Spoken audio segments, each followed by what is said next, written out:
ગતરોજ એટલે કે 31 જાન્યુઆરી 2026ના રોજ અંદાજિત સાંજના 7 થી 7:30 વાગ્યાની સમયગાળામાં જાફરાબાદ રેન્જના કાર્યક્ષેત્રમાં આવતા નાગેશ્રી બીટના નાગેશ્રીના ગામે જે ભાવનગર સોમનાથ કોસ્ટલ હાઈવે પસાર થાય છે ત્યાં નાગેશ્રી ટોલ બૂથ છે એની એક્ઝેક્ટ 500 મીટરની આસપાસ એક અજાણ્યા ઇસમ દ્વારા પૂરપાટ ઝડપે વાહન ચલાવીને માદાસિંહનું મૃત્યુ નીપજ્યા છે.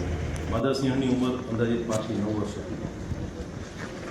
જેવો જ આ ઘટનાના સમાચાર મળે છે, સ્થાનિક સ્ટાફ 10 જ મિનિટમાં ત્યાં પહોંચી જાય છે અને સીસીટીવી ફૂટેજ ટોલ બૂથથી લઈને ટીંબી આ વાહન ચાલક પહોંચે ત્યાં સુધીમાં એને રોકી દેવામાં આવે છે અને તેની વિધિવત અટક કરવામાં આવે છે.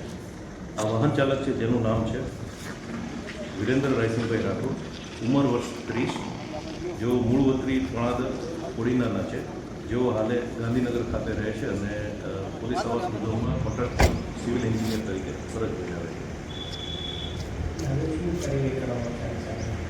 હાલ વન વિભાગ દ્વારા વાઇલ્ડલાઇફ પ્રોટેક્શન એક્ટની વિવિધ કલમો દાખલ કરીને ગુનો દાખલ કરવામાં આવે છે અને નામદાર કોર્ટે ખાતે પ્રોડ્યુસ કરવામાં આવશે.